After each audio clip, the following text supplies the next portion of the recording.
Sa dami ng napapabalita na nakukulong ng mga OFWs dahil sa pagnanakaw, tila hindi yata takot ang iba nating mga kababayan ang lakas ng loob magnakaw sa ibang bansa.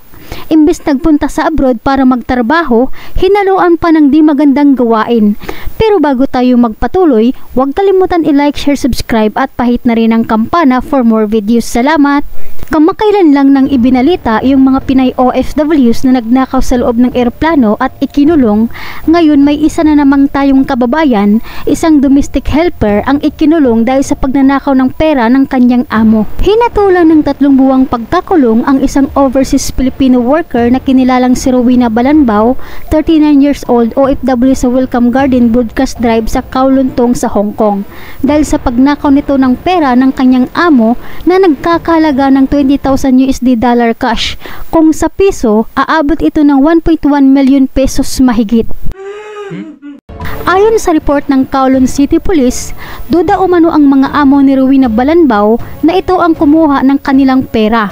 Kaya hinahalughog di umano ng mga amo ang gamit ni Rowena Balanbao at dito tumambad ang dolyaris na salapi na nakatago sa mga gamit ng kanilang kasambahay na nagkakahalaga ng $8,000 na ayon sa amo, tira di umano sa 20,000 USD dollar cash na ninakaw ni Rowena Balanbao ang pera na kanilang nakita na nagkakahalaga ng 8,000 USD dollar. Kaya't kaagad umanong inireport ng amo ang kanilang kasambahay sa pulis at pinakulong. Sa isinagawang investigasyon sa Kowloon City Court sa harapan ng judge, dito inamin ng ating kababayan na si Rowena Balanbao na ninakaw niya ang pera ng kanyang amo at ang nakita umanong $8,000 sa kanyang mga gamit ay tira di umano sa $20,000 cash na ninakaw niya sa kanyang mga amo. Dahil sa pag-amin sa kasalanan na ginawa ni Rowena Balanbao, binawasan ng 1 buwan ang pagkakulong nito. Imbis 3 buwan sana ito makukulong sa bilangguan, ay naging 2 buwan na lamang dahil sa pag-amin ni Rowena Balanbao sa kanyang kasalanan. Ito yung inihalimbawa ni Kaagapay Kabong Concha na mismong mga OFWs ang may gawa ng problema na ikakapahamak nila.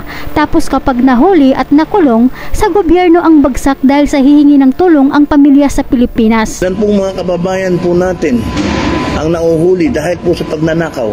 Unang-unang dahilan kaya tayo sa ibang bansa ay para sa pamilya natin. Kung gumawa kayo ng mga kalokohan dito sa inyong kinaroon ngayon, wala po akong pakialam. Buhay po ninyo yan. Bahala po kayo. Ang akin lang po rito, wag po kayo magpapahuli. Dahil alam nyo, pag nahuli kayo, 3 individual po ang inyong maistorbo. Una, ang pamilya ninyo. Pangalawa, ang gobyerno. Dahil ang pamilya mo hingi ng tulong sa gobyerno. Pangatlo, kami.